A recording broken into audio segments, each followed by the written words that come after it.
Gavin mengulurkan tangannya, dan dengan lembut mengusap air matanya. Dia mengelus kepala kecilnya dan berkata dengan nada lebih lembut, "Apakah kamu masih ingat apa yang aku katakan sebelumnya? Aku juga punya seseorang yang aku suka. Tentu saja aku ingat, karena orang yang dia sukai adalah dia. Bagaimana mungkin dia tidak mengingat apa yang dia katakan?" Putri sedikit tersipu. Apakah dia akhirnya akan berdamai dengannya?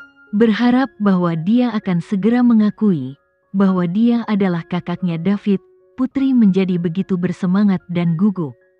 Ia menambahkan, "Jika orang yang aku sukai sedang sakit atau terluka, aku akan merasa kasihan padanya dan mengkhawatirkannya. Jika kakakmu David benar-benar sebaik yang kamu katakan, maka dia pasti akan sedih jika kamu terluka." Petik 2. Dia bahkan mengatakan, "Saudaramu David." Putri hanya menatapnya dengan dingin. Dia jelas-jelas adalah kakaknya David, tapi dia tetap berpura-pura serius. Bagaimanapun, dia tahu bahwa dia mengkhawatirkannya. Dia memeluknya dan mengusap wajahnya ke kemejanya, mengusap air mata di wajahnya. "Tuan Presiden, kamu benar. Kakak saya David sangat mencintai saya. Jika saya sakit, dia akan sangat sedih. Kalau begitu, tahukah kamu apa yang harus dilakukan sekarang?" Dia mendorongnya menjauh dari pelukannya dan malah memegang bahunya.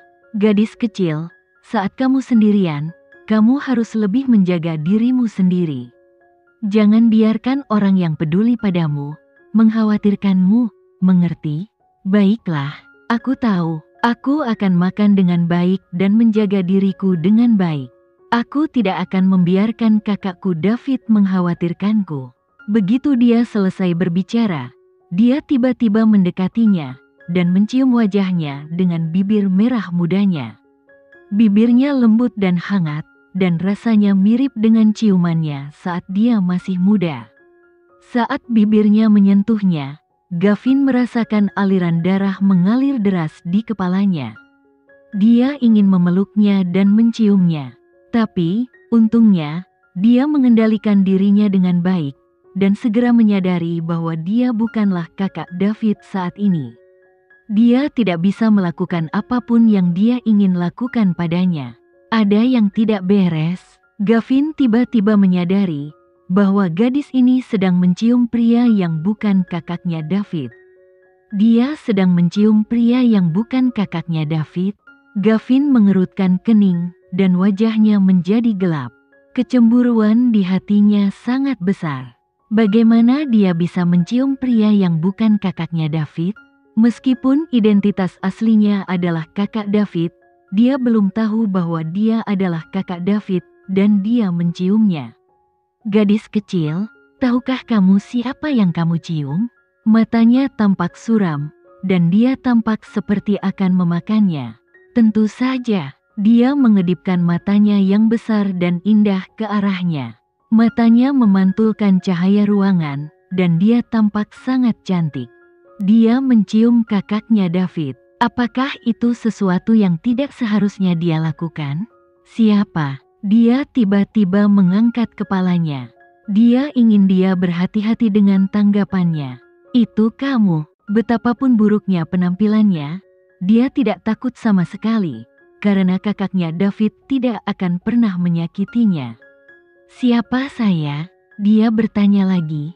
Suaranya menjadi semakin suram. "Kamu pikir kamu siapa?"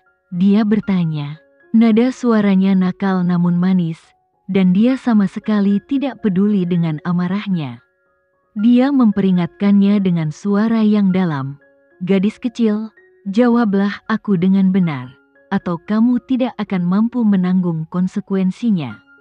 "Konsekuensi? Apa konsekuensinya?" Dia tersenyum polos. Dia bahkan mengulurkan tangan dan menepuk dadanya.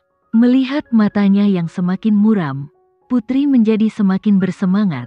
"Tuan Presiden, saya tahu bahwa saya sangat cantik dan menawan, dan saya terlihat sangat menarik." Gadis ini mencoba menipunya dengan penampilan polosnya. Ekspresi Gavin terlihat lebih positif, jadi apa maksudmu dengan menciumku barusan? Putri tiba-tiba tercerahkan dan terlihat sangat terkejut.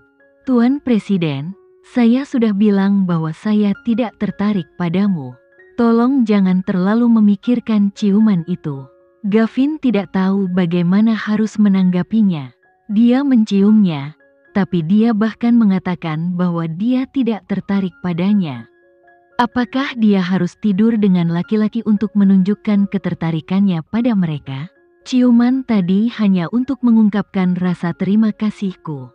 Kamu harus tahu, kalau orang-orang di sekitar sini sering saling mencium pipi saat saling menyapa. Penjelasannya sangat masuk akal. Meskipun dia bukan berasal dari kota ini, dia dibesarkan di Amerika, dan dia memiliki pola pikir terbuka. Jangan lakukan ini lagi di kemudian hari, terutama pada pria lain. Meskipun dia hanya menyapa seseorang, dia tidak ingin dia mencium orang lain. Tuan Presiden, bukankah kamu terlalu mengekang saya? Sekalipun itu saudara saya David, dia tidak akan terlalu mengekang saya. Dia hanya ingin membuatnya marah, dan memprovokasi dia untuk melihat apa yang akan dia lakukan selanjutnya. Siapa bilang dia tidak akan mengendalikanmu? Bukankah dia sudah mengendalikannya? Bagaimana kamu tahu bahwa? Putri melihat ekspresinya kembali tegang, maka dia segera menambahkan, Tuan Presiden, jangan gunakan alasan yang baru saja kamu gunakan. Saya tidak ingin mendengarnya. Gavin tidak membantah kata-katanya. Dia sangat ingin menggunakan alasan yang dimilikinya, baru saja digunakan, tetapi dia tidak menyangka bertindak lebih cepat dan menghentikannya berbicara. Bapak Presiden, Putri menyentuh perutnya yang rata. Saya sangat lapar. Bisakah kamu memberi saya sesuatu untuk dimakan? Di seluruh dunia, hanya Putri yang berani meminta Tuan Presiden membelikan makanan untuknya. Baiklah, tunggu aku. Aku akan kembali sebentar lagi. Yang lebih memprihatinkan adalah dia tidak merasakan kelainan dalam hal ini. Saat dia keluar dari kamarnya, Putri berguling di tempat tidur dengan gembira.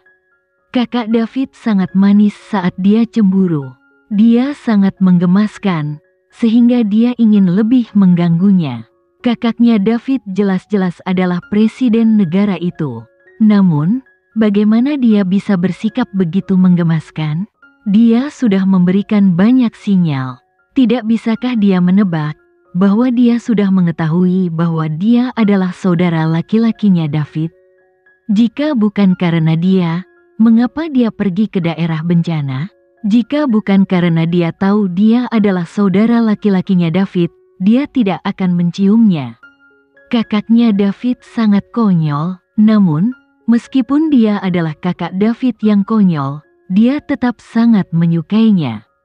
Dia semakin menyukainya ketika dia cemburu pada dirinya sendiri. Pria bisa bertingkah bodoh di depan wanita yang mereka sukai.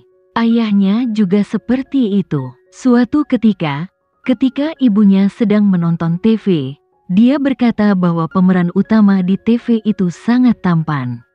Setelah ayahnya menutup telepon, kalimat pertama yang dia tanyakan pada ibunya adalah, "Tampan? Benarkah? Bagaimana dia lebih baik dari suamimu?"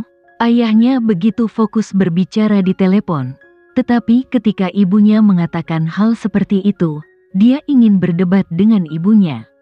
Dia juga mendengar kalimat paling klasik yang diucapkan ayahnya kepada ibunya sebelumnya. "Aku berdebat denganmu karena kamu adalah istriku. Jika itu orang lain, aku tidak akan repot-repot memperhatikannya." Ayahnya ingin membenarkan kecemburuannya. Oleh karena itu, Putri menyimpulkan bahwa laki-laki sebenarnya adalah makhluk kecil. Keinginan mereka untuk mengontrol sangat kuat, dan mereka tidak suka jika wanita mereka memikirkan pria lain. Namun, menurutnya apa yang dikatakan ayahnya itu benar. Dia marah dan cemburu hanya karena dia sangat menyukai ibunya. Segera, Gavin membawakan beberapa makanan lezat. Melihat dia dalam keadaan linglung, dia mengulurkan tangan, dan menjabat tangannya di depan matanya. Gadis kecil, apa yang kamu pikirkan? Aku sedang memikirkan makanan apa yang akan kamu siapkan untukku. Dia menjilat bibirnya, terlihat sangat lapar. Gavin mengambil sebuah meja kecil dan meletakkannya di atas tempat tidurnya. Lalu, dia menyajikan makanan di atas meja. Safira sendiri yang menyiapkan ini. Kamu perlu makan lebih banyak. Safira hanyalah umpan. Dia tidak bisa memberitahu putri bahwa dia telah meminta seseorang untuk menyiapkan semua ini sesuai dengan kesukaannya. Ketika dia masih kecil, dia sangat pilih-pilih soal makanan dan sangat menyukai stroberi. Keluarganya selalu memikirkan berbagai cara untuk membuatkan makanan rasa stroberi untuknya.